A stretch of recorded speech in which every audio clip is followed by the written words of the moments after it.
Hi guys, this is Tabiasobi, and today I was watching the Japanese live stream of the Kulve Taroth, Arch Tempered Kulve Taroth hunt by the developer team right before the event officially kicks off, and lo and behold, something got my attention.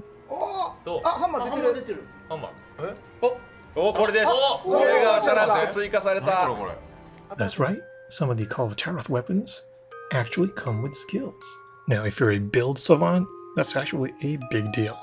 Now, farming Kulve Taroth weapons admittedly can be a grind. The Monster Hunter World team, however, is giving players a big incentive to get into the grind once again by letting players earn new weapons that actually come with innate skills. See, during the live stream, producer Yozo Tsujimoto and director Yuya Tokuda played the new hunt with two other staffers, all the way to the end to show the rewards. The loot they got happened to include 3 rare 8 weapons. There was 1 hunting horn, a hammer, and a light bowgun. While highlighting those 3 weapons, the hammer and light bowgun were shown to have the critical element skill included.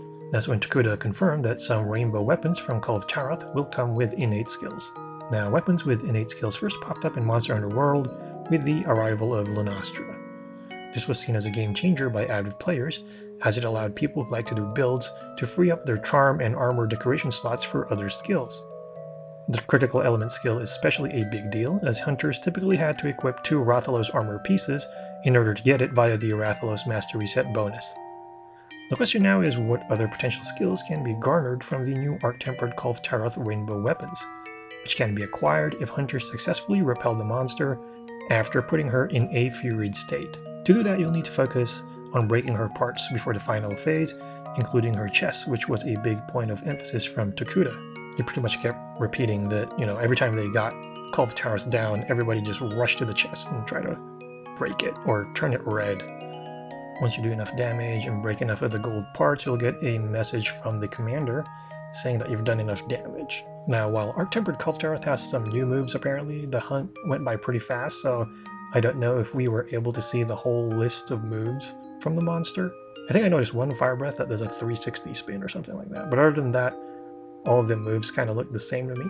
So if you're rusty or you need some tips as far as Kulve Taroth's moves, you can check out an old video I did that shows everything that the monster does.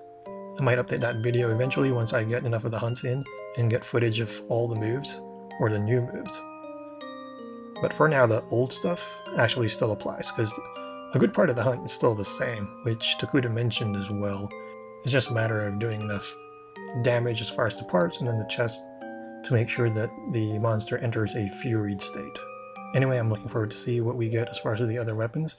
Obviously, as I'm doing this, it's about a day before the actual hunt comes out, so we haven't gotten any confirmation as far as what other things we can get, but if we can get other stuff besides just critical element, that'd be great.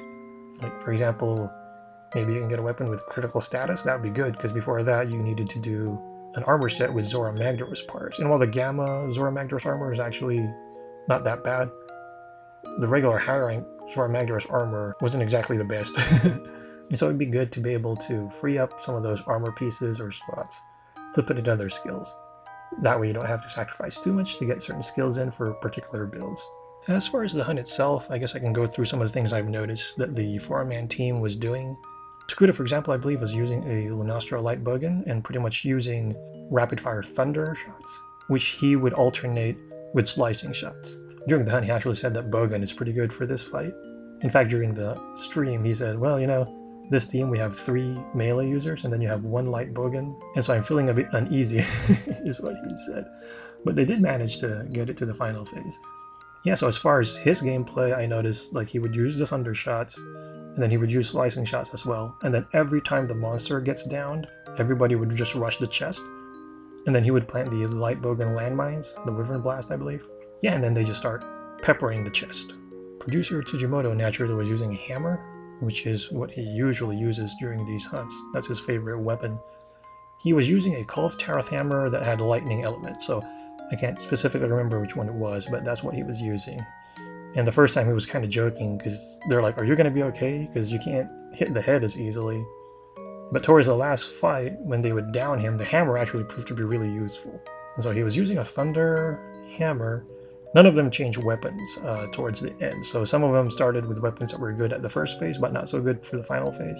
and then somebody started, say with for example, one of them was using an ice switch axe. I believe it was the Legiana Frost Weaver, which wasn't as good in the beginning when Kulve Taroth was still plated, but once the plate was gone, then it had a pretty good weakness matchup against the monster. And then the fourth guy was using a Kulve Taroth Thunder Lance, which, once again, thunder weapons are really good against the golden part of Kulve Taroth, especially at the beginning. And so that makes sense because you really wanted to do as much damage as you can during that initial portion, so the monster would enter a furied state.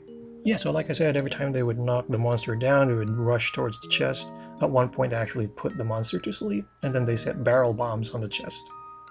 I also thought it was funny how Takuda kept reminding some of the teammates that, hey, let's use the stones, like at the third phase, I believe, of the fight, when you're in that lava area. And they actually were able to use all 3 overhead rocks to drop on the monster. But yeah, he kept mentioning, hey, let's go hit it with a rock, or we got 2 more rocks left, or we got 1 more rock left. Let's make sure we hit it. Which I thought was funny, because sometimes I'll go in a Kulve Taroth hunt, and I'll be the only guy standing underneath the rocks trying to bait the monster. And everybody else is just like fighting it in some part of the map. Totally oblivious about the hanging rocks, which do some pretty good damage. Anyway, what do you think of the new weapons from Kulve Taroth having skills? As always, if you have any thoughts or questions, please feel free to share them in the comment section. Once again, this is Tabi Asobi, and thank you for watching.